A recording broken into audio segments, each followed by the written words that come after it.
Good morning to all of students. आज बात करते हैं कक्षा 12 जीव विज्ञान पाठ का नाम पुष्पी पादपों में लैंगिक जनन। क्वेश्चन है बच्चों, परागण किसे कहते हैं? इम्पोर्टेंट है, साल्विया में होने वाले परागण की विधि का सचित्र वर्णन करवा रहा है। आइए समझते हैं परागण क्या है, पॉलिनेशन क्या है। पॉलिनेशन में बच्चों पुंकेसर के पराग कोश में पराग कणों का निर्माण होता है। पराग कणों के पराग कोश से वर्तिकाग्र पर जो पहुंचने की क्रिया होती है बच्चों, परागण कहलाती है। अब परागण के बाद निषेचन होता है। निषेचन और बीजांड से जो बीज का निर्माण होता है यही पॉलिनेशन कहलाता है।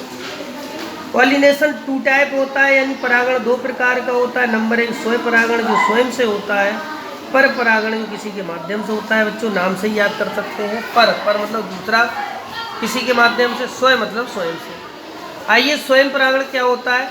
स्वयं परागण में जब एक पुष्प जो होता है वह परागण उसी पुष्प के वर्तिकाग्र पर या उसी पौधे के अन्य पुष्प के वर्तिकाग्र पर या कायिक जनन द्वारा तैयार किसी अन्य पौधे के पुष्प के वर्तिकाग्र पर पहुँचते हैं, तो इस प्रकार के परागण को बच्चों स्वयं परागण कहते हैं। इसमें पौधों की जीन संरचना समान होती है, याद रखना। स्वयं परागण में पौधों की जो जीन संरचना है समान होती है। कभी कभी 1 नंबर में पूछ लेता है पौधों की जीन संरचना समान किस प्रकार के परागण में होती है, तो आपको लिखना है कि पौधों की जो जीन संरचना है वो स्वयं परागण के स्वयं परागण में जीन संरचना समान होती है। अब आइए समझते हैं परपरागण क्या है। जब एक पुष्प के परागण उसी प्रजाति यानी उसी तरीके के किसी अन्य पौधे जिसके जीन संरचना भिन्न होती है, इसके कारण पुष्प के वर्तिकाग्र पर पहुंचते हैं, तो इस प्रकार की जो क्रिया होती है वह परपरागण कहलाती है। ये चित्र है, इसमें स्टिग्मा है, फर्टिलाइज अनदर लोब है, स्टेरकिंग द इंसेक्ट, इसके अंदर कीट घुसा हुआ है, इंसेक्ट है ये। कीट का पुष्प के अंदर प्रवेश कैसे हो रहा है तो ये दिखाया गया है इसमें बच्चों। आइए साल्विया में परागण बताते हैं।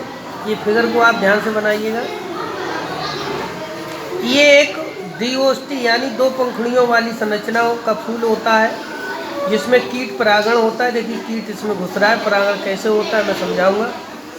पुष्प के ऊपरी ओष्ठ में यानी ऊपरी भाग में जननक्षम या फर्टाइल होता है, वहाँ परागकोश होते हैं। जब कीट पुष्प में अंदर घुसता है, देखिए अंदर घुस रहा है, पहले वाले फिगर में अंदर घुस रहा है, इसको परपरागण कहते हैं क्योंकि कीट जो है दूसरा माध्यम है, ये उसी पुष्प में जाता है, तो ये परपरागण कहलाता है। तो जब कीट पुष्प में प्रवेश करता है तो उसका सिर जो है नीचे स्थित बंद परागकोश से टकराता है, उसके कारण जनक्षम परागकोश से परागण से पराग कीट की पीठ पर बिखर जाते हैं, यानी फैल जाते हैं उस कीट के ऊपर।